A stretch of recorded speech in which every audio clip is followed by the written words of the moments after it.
Hey everybody, welcome back. Well, this morning for our community conversation, we have Carlos Briano, the Public Information Officer for the Drug Enforcement Administration here in El Paso. Carlos, thanks for being here with us. Thanks for having us again, ladies. We always appreciate you being here, and this time we want to talk about something that you guys are putting on. You guys are hosting a family summit. Can you tell us what is the family summit and what's the overall goal?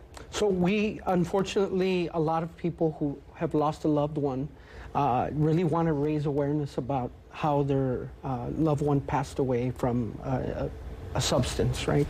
And so when we heard that a lot of these families were doing awareness campaigns or nonprofits or charities in honor of their lost loved one, the administrator at the time reached out and said, we would like to invite you to Washington, D.C. DEA headquarters so we can hear the story of your loved one and tell us about the work you're doing and how DEA can help. It was very successful. So she mandated that we do regional family summits in our areas. And so this is going to be our 5th one that we're going to host on Wednesday. And we're inviting people from our area, West Texas, El Paso County, Southern New Mexico, Northern New Mexico. Those are all the areas that we cover.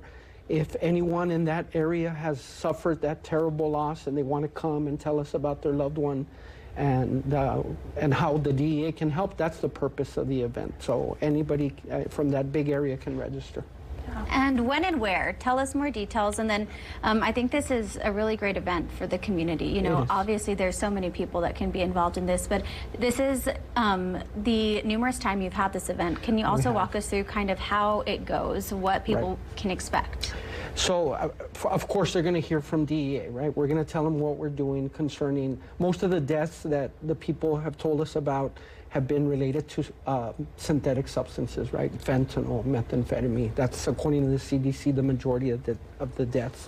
So when they tell us their story, we tell them what we're doing about it, of course, on the enforcement side, in the prevention side, in the outreach side. But then when they tell us what they're doing, we offer them partnership. For example, here in El Paso, Jennifer Talamantes started something in name of her son. It's called Saving Lives in the 915. And so as they do outreach, they always ask us, what kind of information can we provide? So we provide them that data that they need. We give them flyers for them to distribute at tabling events, things of that sort. And so we want to help them as much as we can. Sometimes it's they ask for help conducting an investigation as to what happened to their loved one. So we can assist sometimes with those situations. So it's going to be happening in Church Rock, New Mexico.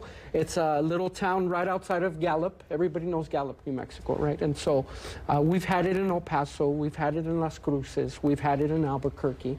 Last year it was in Shiprock, New Mexico, and this year it's going to be in Church Rock. So we hope people can attend.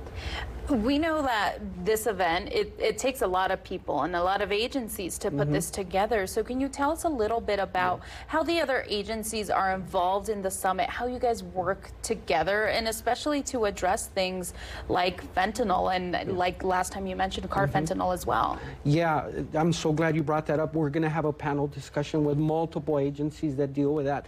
So Church Rock is inside of the Navajo Nation, right? And, you know, our Native American communities have really suffered at higher numbers also with substance use disorders or fatalities. So the entities within the Navajo Nation are going to be there. Some of the local sheriffs, the Bureau of Indian Affairs are going to be there. And they're going to talk about how they also tackle this subject, but more importantly, how we work together. We don't work in silos, right, tackling these issues.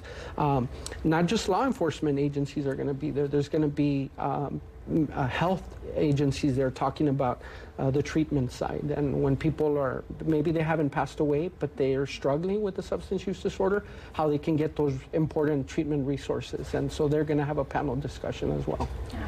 Let's talk a little bit more about fentanyl in particular. That's something that I feel like we talk about pretty much every time that we come on our show just because it's so prevalent. Yesterday was Fentanyl Awareness and Prevention Day. So that was a day that we were helping the families promote that awareness. But yes, ask me about fentanyl. Yeah, just how how big of a problem is it in our area in particular? Well, I always tell the public when we do presentations, back in 2017, less than 10 fatalities in El Paso County related to fentanyl. Last year, according to the El Paso County Medical Examiner's Office, it was almost 100. And if you compare that to the number of murders in El Paso County, I think it's double. So I think it's a huge issue. And so that's why we do the prevention that we do in churches, schools, businesses. Anybody that wants us to present on fentanyl and the dangers surrounding that, we're always open to do them. And on the topic of fentanyl, for those people in the community who may not realize the overall impact that fentanyl can have on the community and their family, and maybe think it doesn't impact them in a way, what would you say to those people in the community about just the awareness of the impact? That's why we do these family summits and why we love partnering with these families that have started awareness campaigns, because when the DEA says that, they hear it.